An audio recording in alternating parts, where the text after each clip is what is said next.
Na ndugu wanachadema na Watanzania wenzangu, nichukue fursa hii kuwapa updates, taarifa za ziada tangu tulipowajulisha jana kwa habari ya kifo cha ndugu Suez Dan Maradufu ambaye amekuwa dereva wa makamu mwenyekiti wa chama chetu Mheshimiwa John Heche.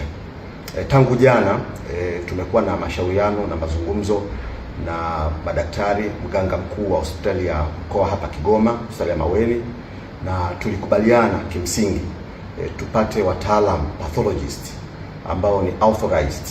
Wale waliokuwepo hapa hawakuwa wale wabobezi kabisa pathologist ambao wako authorized kufanya postmortem.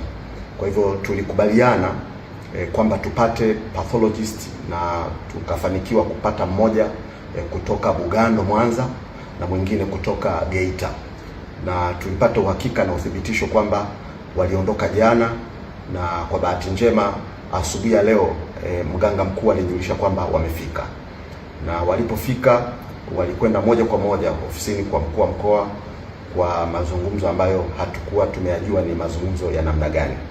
Lakini kitu ambacho kimekuwa kipya kidogo ni taarifa tuliyoipata leo kwa habari ya pathologist mwingine tena kutoka Dar es Salaam ambaye ametakiwa kuja kuungana na timu hii kwa ajili ya kazi hii, na jambo hili limepelekea kuchelewa kazi hii kuanza. Mpaka dakika hii tunavyozungumza ni saa 9 alasiri, bado zoezi la uchunguzi halijaanza, ilhali tulikuwa tumeshajiandaa zoezi litakapokamilika basi pengine saa 6 saa 7 tuweze kuanza safari ya kuelekea Tarime ili kuweza kukamilisha taratibu zingine zilizobaki mbele yetu. Kwa hivyo jambo hili kwa kweli sasa limeleta fadhaa kwa sababu limekuja likiwa limechelewa na halikuwa katika utaratibu tuliokubaliana jana. Tulikubaliana pathologist wanaokuja ni wawili kutoka Mwanza na Geita, na sisi kama chama tuna daktari mwingine ambaye tulishamwandaa kwa niaba ya familia kwa ajili ya kwenda kushuhudia, wakiwemo mawakili wetu wakili Samuel Welwel na wakili Deo Mainyila. Tuliwaandaa kwa ajili ya kwenda kushuhudia kwa pamoja. Kwa jambo hili limetupa fadhaa, na ucheleweshaji huu umetupa na umeendelea kutupa maswali ya nini kinachoendelea. Lakini pia nichukue fursa hii kutoa masikitiko yetu kama chama makubwa sana.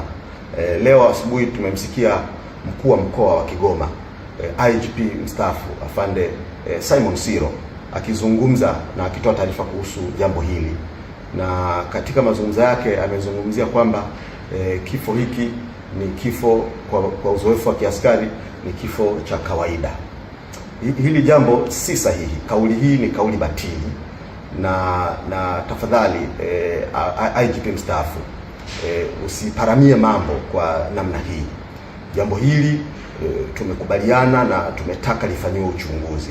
Unapo preempt kwamba kifo cha ndugu Dan Suez ni cha kawaida, kama hatutakubali na hatutaipokea sentensi hiyo, kwa sababu mazingira ya tuliyomkuta ndugu Dan tukiwa na askari polisi katika chumba chake yalikuwa ni mazingira ambayo wote wametupa mashaka sana, wakiwemo askari wenyewe tuliokuwa nao kwenye eneo la tukio. Wote tulimwona marehemu Suez akiwa pale chini, alikuwa anavuja damu, alikuwa amevuja damu puani, damu zilikuwa zinatoka mdomoni, damu zilikuwa zinatoka masikioni, damu zilikuwa zinatoka kwenye jicho la kushoto, damu zilikuwa zinatoka. Sasa unaposema ni kitu cha kawaida, haiwezekani kuwa kitu cha kawaida.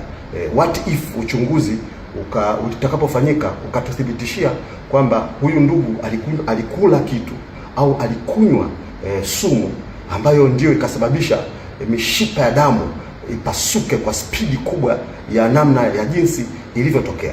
Wote tumejiuliza ni kitu gani hicho kinachoweza kusababisha mishipa ipasuke, damu zitoke kwenye matundu yote katika kichwa, machoni, jicho la kushoto, masikioni, mdomoni, puani.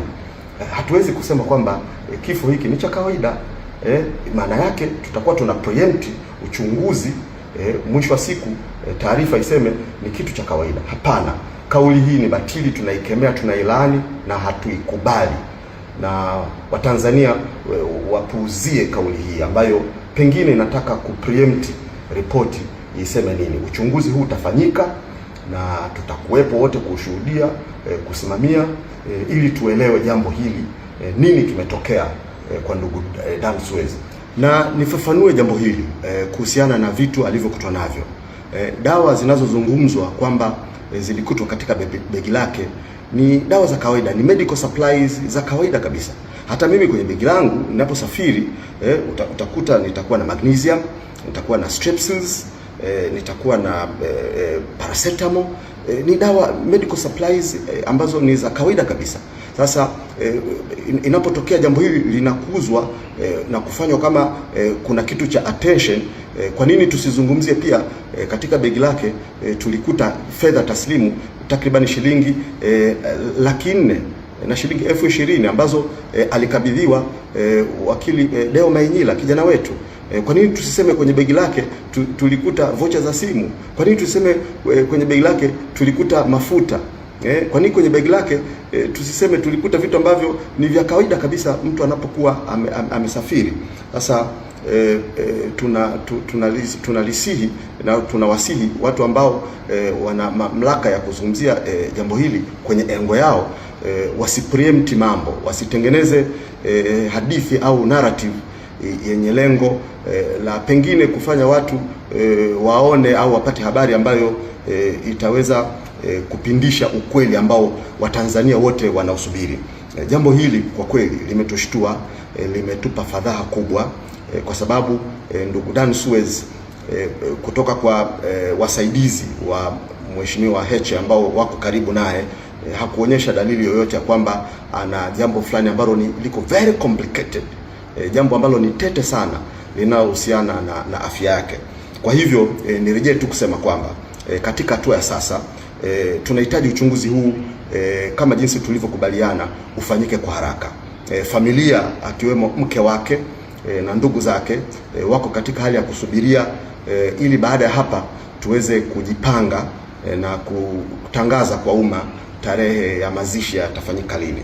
Kwa hivyo ndugu wanachadema na Watanzania, niwajulishe kwamba bado tupo Kigoma, bado postmortem haijaanza, bado kuna taarifa hii ambayo imekuja leo ya kwamba kuna mtaalamu mwingine ambaye anasubiriwa afike.